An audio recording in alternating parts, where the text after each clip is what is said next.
Hebu fikiria, unaamka asubuhi na unapata ujumbe wa M-Pesa.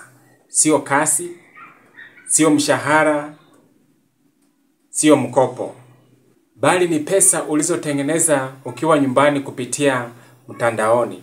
Sasa siku ya leo naenda kukufundisha njia kadhaa ambazo unaweza tengeneza pesa kwa mtandao. Hauhitaji degree wala pesa. Bali unahitaji tu ujuzi kidogo na uvumilivu na unaanza kupata dola yako online hapa Kenya. Sasa kama ni mara yako ya kwanza kuona sura hii kwa YouTube, jina langu naitwa Moses Wamkota. Huwa na posti mara 2 kwa hii channel kuhusu jinsi ya kutengeneza pesa mtandaoni. Kama hauja subscribe kwa hii channel, tafadhali naomba usubscribe ili usikose video zetu ambazo huwa tuna upload kila siku. Sasa wacha tuanze safari yetu. Sasa biashara ya kwanza ambayo inaleta pesa sana hapa Kenya mtandaoni ni kuanzisha channel ya YouTube. Kuna watu wengi sana ambao wameanzisha YouTube channel hapa Kenya na inalipa. For example, kuna wasanii, kuna baadhi pia ya ma-actors ambao wamefungua YouTube channel na huwa inalipa sana na huwa inawalisha. Sasa unaweza uliza tunafunguaje YouTube channel? Kitu cha kwanza lazima uwe na kitu inaitwa Google account ama Gmail account. Sasa ukiwa na Gmail account, baada ya kufungua YouTube channel, inafaa utengeneze video ambazo ziko na maudhui, yani content. Zinaweza kuwa video kama za burudani, elimu, ama hata msaada kwa watu ambao wanahitaji majibu kuhusu maswali fulani. Wacha tuchukue mfano, unaweza fundisha watu jinsi ya kutengeneza viazi vitamu ukiwa unaongeza na viungo vya kisasa. Pia unaweza fundisha watu kuhusu kilimo. Alafu jaribu sana uwe mtu una post consistently. Unajua YouTube inapendanga watu ambao wana post kila mara ili upate hiyo engagement na hao followers. Wacha nikupatie example rahisi. Kama wewe ni mtu ambaye huwa unafundisha watu online, unaweza weka video 2 kwa wiki ama hata video 1 kwa wiki. Hii itasaidia YouTube kujua mpangilio wako ambao utakuwa una post hizi video kwa YouTube. Ili uanze kulipwa na YouTube, kitu cha kwanza ni kwamba lazima uwe na 1000 subscribers ama wafuati ama watu 1000 ambao wanakufuata. Alafu lazima pia ukuwe na 4000 watch hours katika channel yako ya YouTube. Baada ya hapo, YouTube itakulipa kwa matangazo ambayo yatakuwa yanaonyeshwa wakati video yako itakuwa inachezwa. Na unaweza uliza Mose, nitalipwa namna gani? YouTube huwa inalipa kuanzia tarehe 21 hadi tarehe 26 kwa kila mwezi. Kuna mahali ambapo utaweka bank account yako kwa kitu inaitwa Google AdSense. Utajua hayo baada ya kufungua YouTube channel. Kwa YouTube unaweza pia pata pesa kupitia affiliate marketing, super chats na stickers wakati uko live. For example, kama mimi niko live saa hizi, nitakuwa napata pesa kwa upande mwingine huku kupitia stickers na live chats. Sasa YouTube pia huwa inalipa na huwa inafanya hesabu ya zile pesa ambazo watu wameweka wakati uko live na unalipwa pamoja na zile ambazo wameonyesha matangazo katika video zako. Sasa usiende ukasema Mose, sina content, sijui nini. Mimi hapa niko na rekodi kutumia simu. Ile simu tu ya mkono touch screen ambayo uko nayo, unaweza anzisha YouTube channel na unaendelea mbele. Cha msingi ni kwamba ongelea kile kitu ambacho unapenda. Unaweza kuwa ni mtu wa burudani, unaweza kuwa ni mtu wa kufundisha watu kusuka nywele, unaweza kuwa ni mtu wa kufundisha watu mambo mengi. Unageuza tu simu yako na unaanza kuongea kwa maana unapenda kile kitu ambacho unaongelea. Unatumia Facebook kila siku na hata hujapata senti hata moja? Sasa leo naenda kukuambia siri ambayo unaweza tumia kutengeneza pesa kutoka kwa Facebook. Na hizi njia ni rahisi sana ambazo unaweza tumia hata usipokuwa na followers wengi hapa Kenya. Facebook hapa Kenya inalipa kupitia Reels Play Bonus Program. Na si kwa kila mtu, unahitaji wafuasi 5000 na pia maoni mazuri kwenye video zako. Tengeneza video fupi kuhusu elimu, masomo, ama hata unaweza tengeneza kuhusu motivational videos ambazo unaweza pea watu moyo na tumaini. Sio lazima hizo peke yake, unaweza tengeneza pia video kuhusu vlog ya maisha, urembo, mapishi, chochote tu ambacho unaona kinaweza leta burudani, unaweza tengeneza na unaweka kwa Facebook, inakuwa kama Facebook Reels. Kando na pesa ambazo unaweza pata kwa Reels program, unaweza pia pachika affiliate links kwenye posti zako au kwenye inbox za marafiki wako, au pia unaweza tuma hizi affiliate links kwa inbox ya marafiki zako ukipendekeza bidhaa muhimu ambazo wanaweza nunua. Mfano, unaweza pendekeza bidhaa muhimu kutoka Amazon Associate, CJ Dropshipping, ama pia Jumia. Unaweza tengeneza pia video fupi kuhusu hizi electronics, alafu unaweza post kwa Facebook kama Reels. Alafu pale chini unaweza pachika affiliate links ambazo mtu akifinya au akibonyesha anaweza nunua hivi vifaa. Utapata commission ya 5% to 10% baada ya mtu kununua kile kifaa au bidhaa ambayo umewafundisha au umewaelekeza uzuri wa kile kifaa. Sasa ukitaka kupata pesa nzuri kupitia affiliate marketing kwa Facebook, tumia post zenye picha nzuri na maelezo mafupi. Unaweza pia ambia watu chukua hatua sasa kwa punguzo. Unaweza pia pata wateja wa huduma zako kupitia Facebook.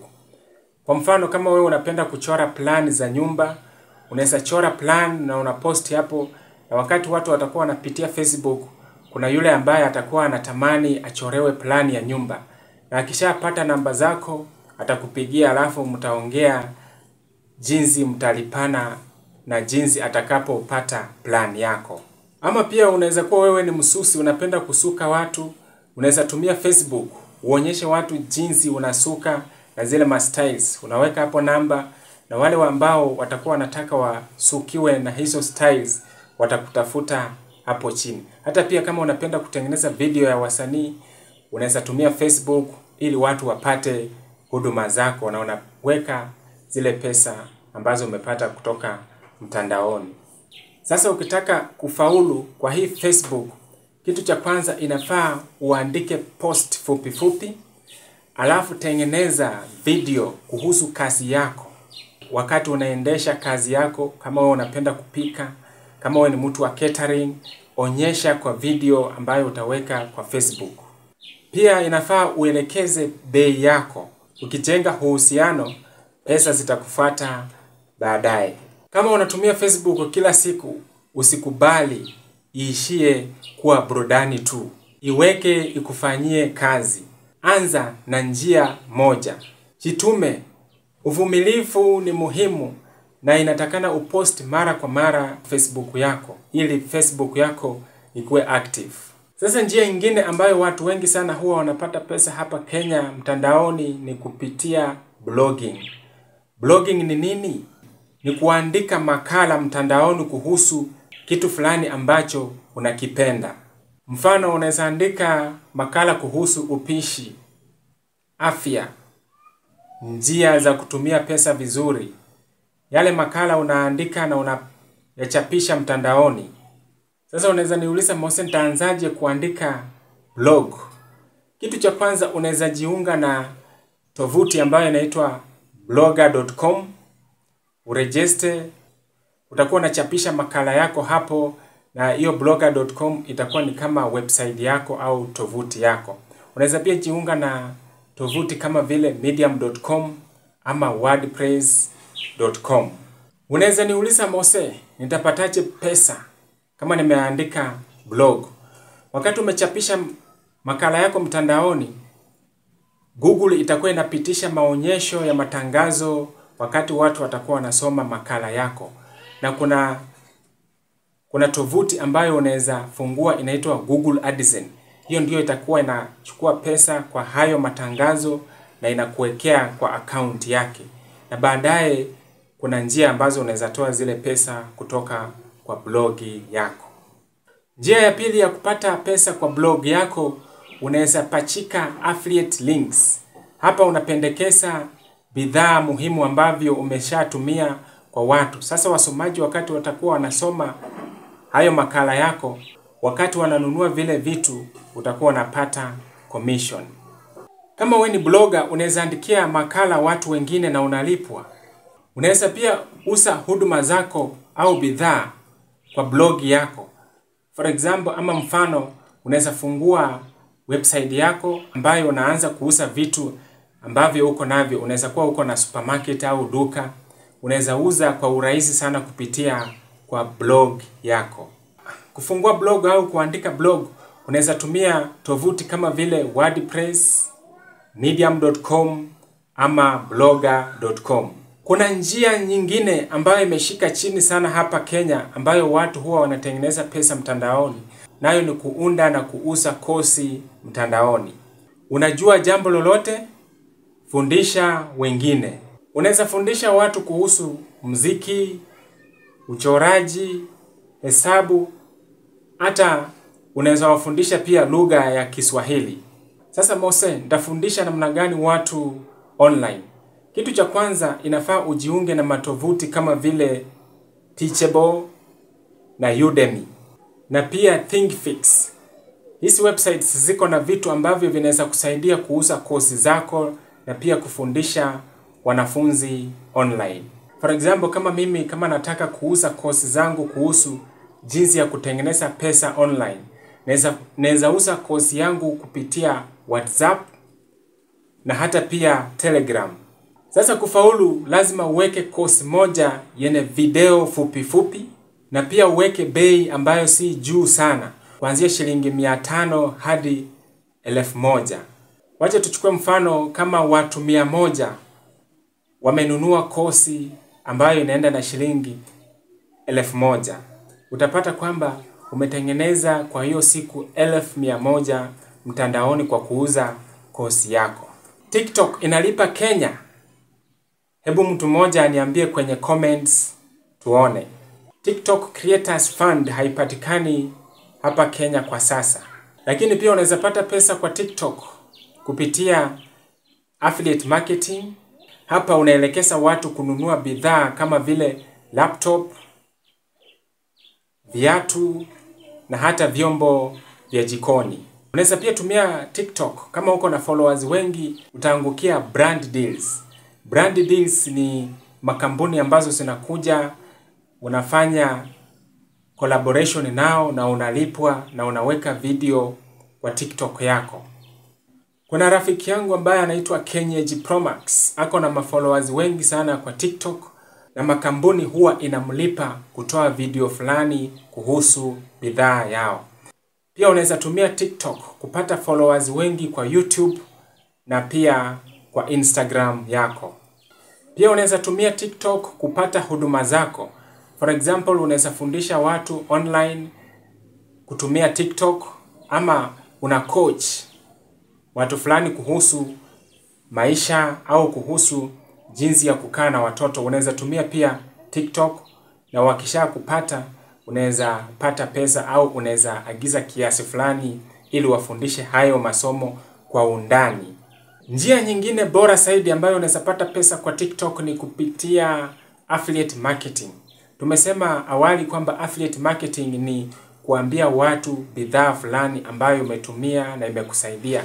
Sasa unawaelekeza watu wanunue vile bidhaa. Baada ya watu kununua zile bidhaa, unapata commission kutoka kwa hizi kampuni ambazo umerecommend ama umeonyesha watu uzuri na umuhimu wa vile bidhaa kutumia TikTok. Ukiwa serious na TikTok affiliate, kwa mfano mimi nimekuwa serious sana na TikTok affiliate, unaweza tengeneza shilingi 10,000 mpaka 30,000 kwa mwezi. Bora uwe na bidii na utengeneze video fupi fupi kuhusu vile bidhaa. Kama mimi sasa nilijiunga na website ambayo inaitwa Amazon Associate. Unaweza jiunga na Amazon Associate, impact.com au CJ Affiliates. Hizi ni tovuti ambazo ziko na bidhaa ambazo unaweza enda hapo na uchukue bidhaa yoyote na uitangaze mtandaoni. Baada ya mtu kununua vile bidhaa ambavyo umevitangaza, hizi kampuni zitakupatia commission. Ili kufaulu na TikTok affiliate, kitu cha kwanza, chagua bidhaa unazozipenda, tengeneza post fupi fupi au video fupi fupi na uweke kwa TikTok. Chukua ile affiliate link na uweke kwa TikTok bio. Sasa wakati mtu atakuwa anatembeza akiwatch, atakuwa na click kwa hiyo affiliate link ambayo iko kwa bio yako na ananunua vile bidhaa. Na baada ya kununua kile kifaa utapata commission ambayo ile kampuni itakulipa. Njia nyingine ambayo ni nzuri sana ya kupata pesa mtandaoni ni uandishi wa maudhui, ama kwa Waingereza wanasema freelance writing. Kwa freelance writing unaweza pata shilingi 500 hadi 1500 kwa kila nakala ambayo unaandika. Mimi nakumbuka mwaka huu niliandikia mtu nakala akanipatia shilingi 6000. Na hiyo nakala ilikuwa inahusu udaktari, mambo ya matibabu. Sasa inategemea na mteja na content ambayo unaweza muandikia. Na kama unapenda kuandika maudhui au freelance writing, unaweza jiunga na websites kama vile problogger.com, kuna ile medium.com ambayo ukiandika Medium partnership program watakuwa wanakulipa $1 wakati unaandika zile articles zako. Na pia unaweza jiunga na freelancer.com ambayo utakuwa unapata wateja na unawaandikia hizi nakala. Ili kufanikiwa kama mwandishi wa maudhui, ni lazima uandike kuhusu kitu ambacho unakifahamu vizuri. Alafu tena tumia Grammarly kuhakikisha kuwa makosa hayapo. Kumbuka hauhitaji pesa nyingi au degree ya chuo kikuu ili uanze kutengeneza pesa mtandaoni. Kitu ambacho unahitaji ni bidii, uvumilivu na ile hatua ya kwanza. Kumbuka tumeongelea vitu vingi sana. Tulianza na YouTube channel, tukakuja na Facebook, tukakuja na kuunda kozi mtandaoni na mambo mengine. Kitu ambacho huwa kinamaliza wengi ni ile hatua ya kwanza ambayo unachukua. Kama umepata elimu kidogo kutoka kwa video hii, piga hii video like na usubscribe ili usikose video zingine ambazo tutakuwa tunazitoa. Hebu pia weka kwenye comments ni biashara ipi ambayo ungependa kuianza ya kwanza. Kabla tujamaliza, wacha tumalize na neno kutoka kwa Biblia. Na neno la leo linatoka katika kitabu cha Mhubiri 9:10. Neno la Bwana linasema, na kila litakalofanyika kwa mkono wako lifanyike kwa nguvu zako zote. Mungu akubariki sana, tukutane tena wakati mwingine.